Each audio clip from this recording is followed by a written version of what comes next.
Rekan-rekan media, pada hari ini kami akan menyampaikan khususnya terkait salah satu fungsi utama dari NCB Interpol, yaitu tentang red notice.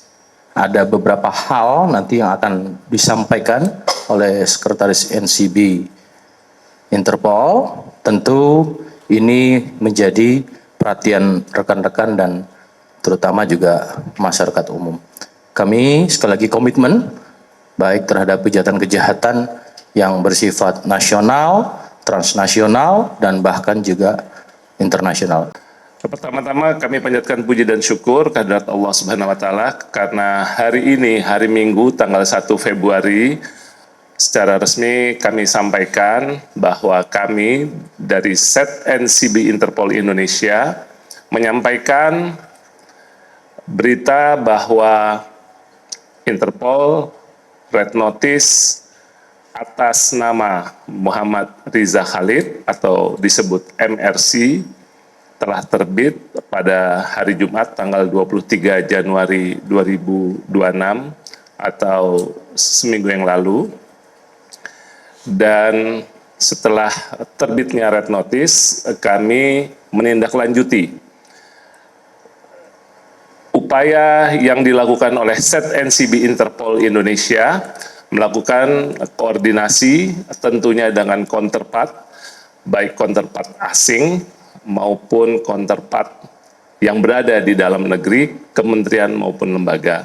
Bahwa subjek Interpol Red Notice ini memang berada di salah satu negara yang sudah kami identifikasikan dan sudah kami petakan, dan kami pun sudah menjalin kontak terkait dengan Interpol Red Notice yang diterbitkan oleh Lyon, karena kami sebagai requesting country, kami sebagai negara peminta, untuk Red Notice diterbitkan oleh markas besar Interpol di Lyon, dan keberadaan subjek saudara MRC kami pastikan bukan berada di Lyon, Prancis, tetapi ada di salah satu negara member country dari Interpol itu sendiri.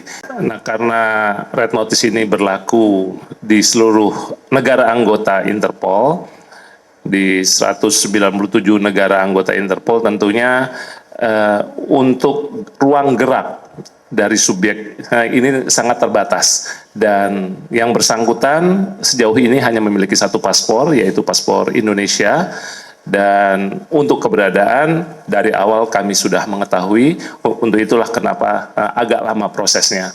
Untuk subjek Interpol Red Notice atas nama MRC, kami tidak dapat menyebutkan spesifik berada di mana, tapi kami sudah tahu dan kami sudah berangkat ke negara tersebut.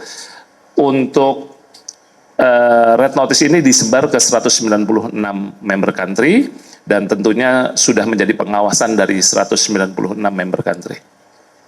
Kenapa kemudian waktunya berproses sampai kurang lebih menjelang 4 bulan?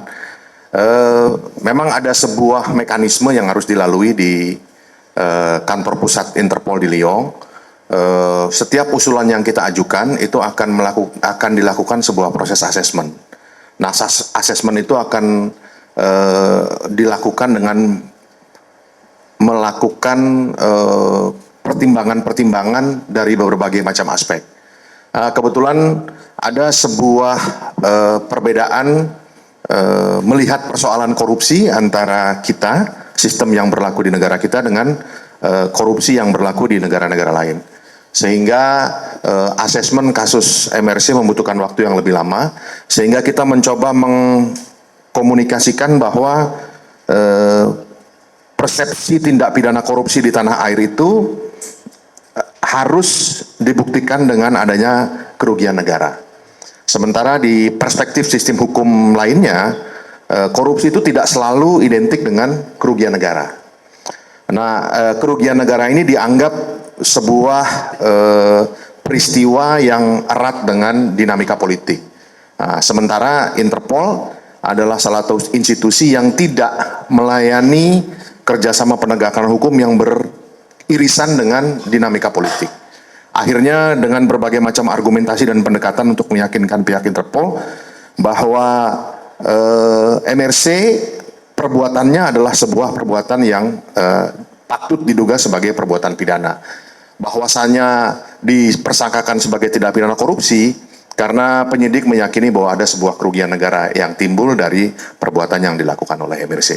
Dan itu yang membutuhkan waktu cukup lama. Kita melakukan pendekatan dan komunikasi secara seri dengan Interpol pusat di Prancis, sampai akhirnya mereka memandang dan melihat bahwa persepsi yang kita yakinkan kepada mereka itu bisa mereka terima, dan akhirnya pada minggu lalu telah terbit red notice tersebut.